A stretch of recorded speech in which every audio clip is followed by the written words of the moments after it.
society grows great when old men plant trees whom shade they shall never sit in. That was a fairly well-known Greek proverb. Did you know that one of the oldest board games known to have existed is an ancient board game called Senet, played through most cultures and societies in history around 3,500 BC. Respectively, the second oldest board game known to have been recorded was pictured in a fresco found in an Egyptian tomb in 3,300 BC. And this is what they think it looks like. You may be curious, what is the oldest board game ever recorded and why? Well, according to the Greek poet Sophocles, claimed that dice were invented thousands of years ago by Greeks. Greek historians say that dice were invented in 400 BC in the kingdom of Lydia during the time of famine. There was such a severe lack of food that it was getting extreme. People were starving and it was getting out of hand, so they needed a solution. According to the Greek historians, the Lydians created a policy where one day they ate, and the next day, instead of eating, they fasted. And to entertain themselves, they played the game of dice. They continued to do that for 18 years. Although the famine wasn't getting any better, so the king split the kingdom in half, and the winners of a game would go on to an epic adventure to find new land to live on and prosper. Although both these games have claimed to be the first games ever invented, not many people know which actually came first, or if there was any other board game created before those. It's all still a mystery. Board games slowly evolved into the games we know and love today, like Monopoly, Risk, Scrabble, Pictionary, and of course, chess.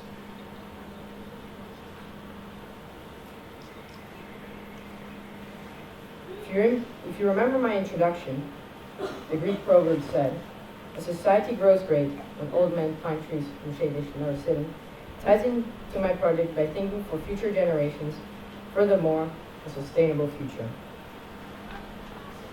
I am aiming to create awareness through a board game.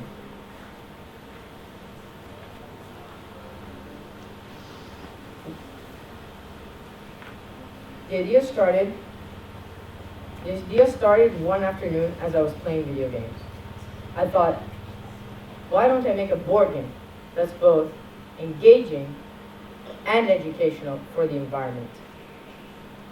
And then I thought, why don't I make it about sustainability? Because, green school. Then I decided, and the ideas kept coming, so I decided to make it out of recycled materials.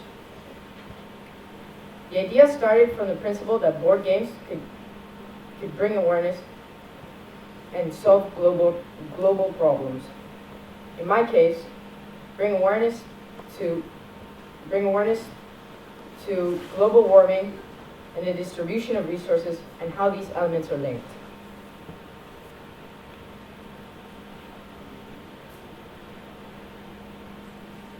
I selected what I thought to be the most representative resources that would keep the game flowing. These would be electricity, food, water, and building materials. This creates a fundamental part of our modern societies and all the flaws that come with it. I wanted to create a sustainable board game to teach without teaching. I call it Eco-Cities.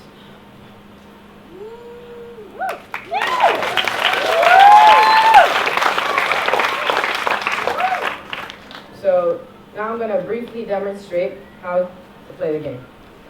So the The teams are divided into 4 categories, and they're all divided into different elements. So there's fire, red team, green, earth team, blue, water team, and air, white team. And each team, their goal is to create a city.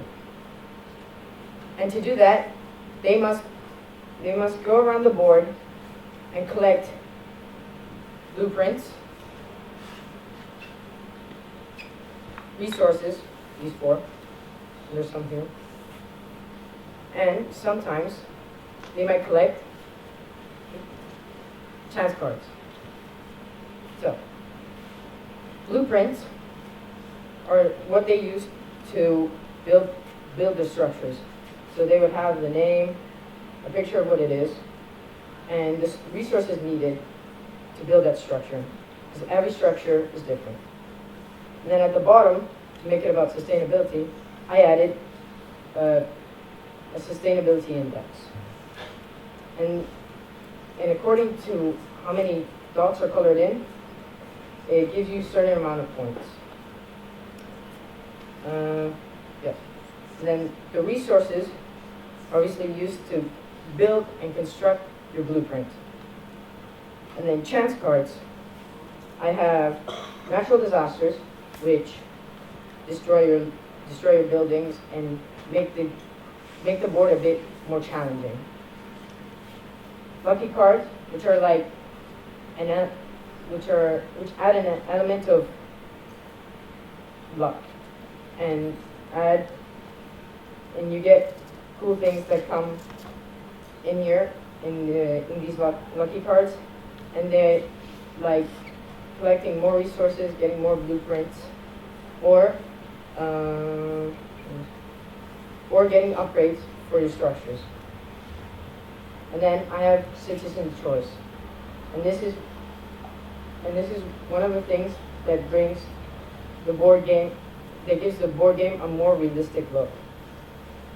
And citizen's choice gives you what the citizens of your city would want to request. Yeah. And so, to move around the board, you roll the dice. So for demonstration purposes, I'll be green. And I'll roll the dice.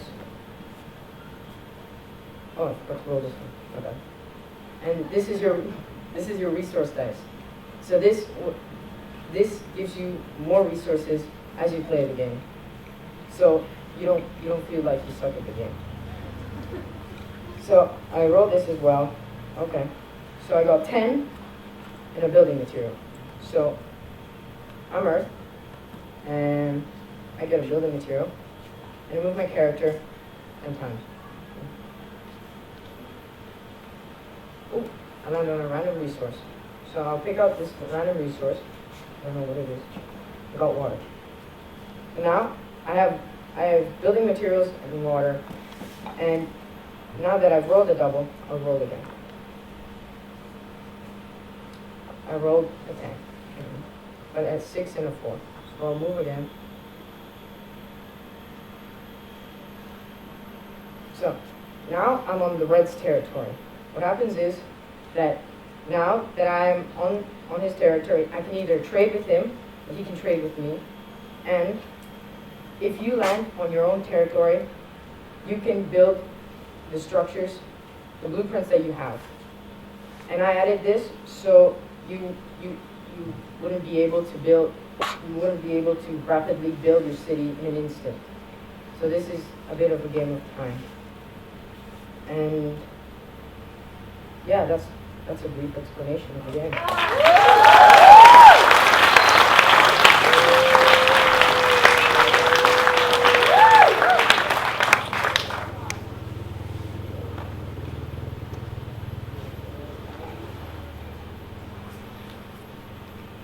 This project was a blast and helped me grow as a person by showing me how much work goes into making the game. Creating the rules, mechanisms, and designing the cards. And making the board game was great. I really like solving the little things that didn't work, tweaking the game to make it as enjoyable as possible, and to make it flow like a board game. The component that I found really interesting was how many times I ran into real-life problems, considering real-life problems with resource management and recycling limited resources.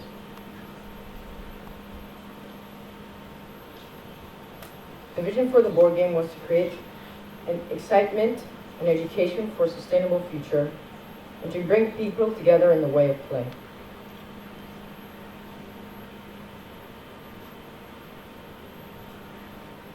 I enjoyed solving the little things that didn't work. I can't wait to keep going. But before I end my presentation,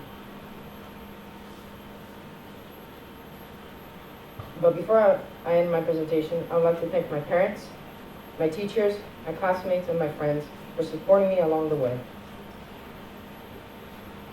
The society grows great when old men climb trees in shade of Shalom City. Thank you.